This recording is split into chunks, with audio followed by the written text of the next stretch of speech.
ready for it. So ready that he gave up his profession and studied law. Did he succeed? That story is told too.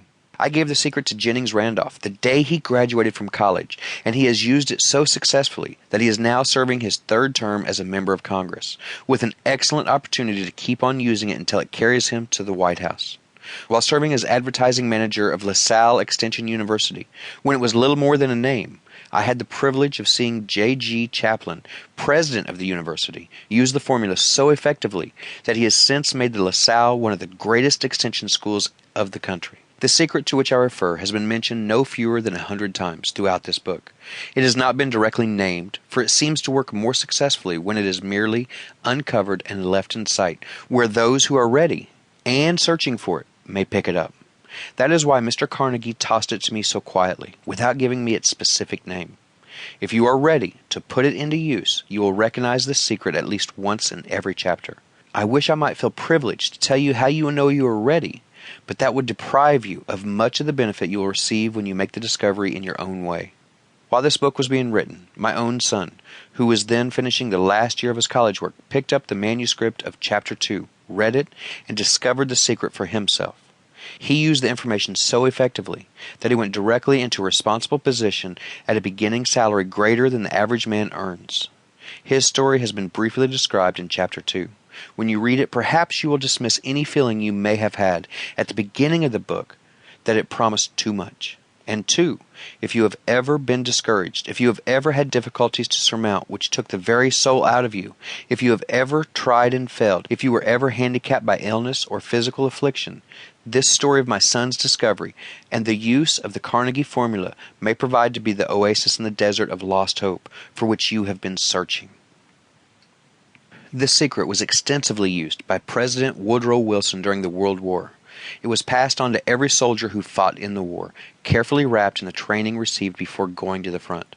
President Wilson told me it was a strong factor in raising the funds needed for the war. More than 20 years ago, Honorable Manuel L. Quizon, then Resident Commissioner of the Philippine Islands, was inspired by the secret to gain freedom for his people. He has gained freedom for the Philippines, and is the first president of the Free State. A peculiar thing about this secret is that those who once acquire it and use it find themselves literally swept on to success, with but little effort, and they never again submit to failure. If you doubt this, study the names of those who have used it. Wherever they have been mentioned, check their records for yourself, and be convinced. There is no such thing as something for nothing.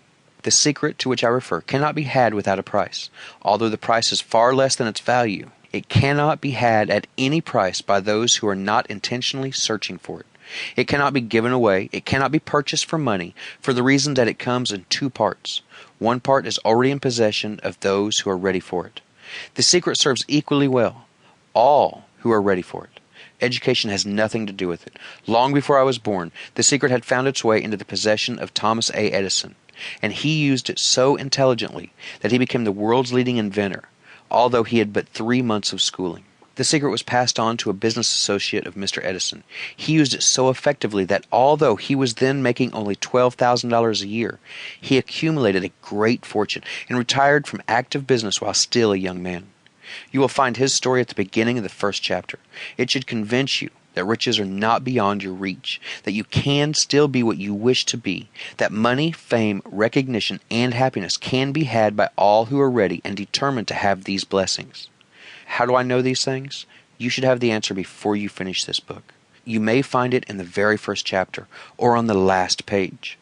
While I was performing the 20-year task of research, which I had undertaken at Mr. Carnegie's request, I analyzed hundreds of well-known men, many of whom admitted that they had accumulated their vast fortunes through the aid of the Carnegie secret. Among these men were Henry Ford, William Wrigley Jr., John Wanamaker, James J. Hill, George S. Parker, E. M. Statler, Henry L. Daugherty, Cyrus H. K. Curtis, George Eastman, Theodore Roosevelt, John W. Davis, Elbert Hubbard, Wilbur Wright, William Jennings Bryan, J. Ogden Armour, Charles M. Schwab, Harris F. Williams, Dr. Frank Gonzalez, Daniel Williard, King Gillette, Ralph A. Weeks, Judge Daniel T. Para seguir escuchando este audiolibro gratuitamente, haz clic en el enlace de la descripción y podrás escucharlo completo sin coste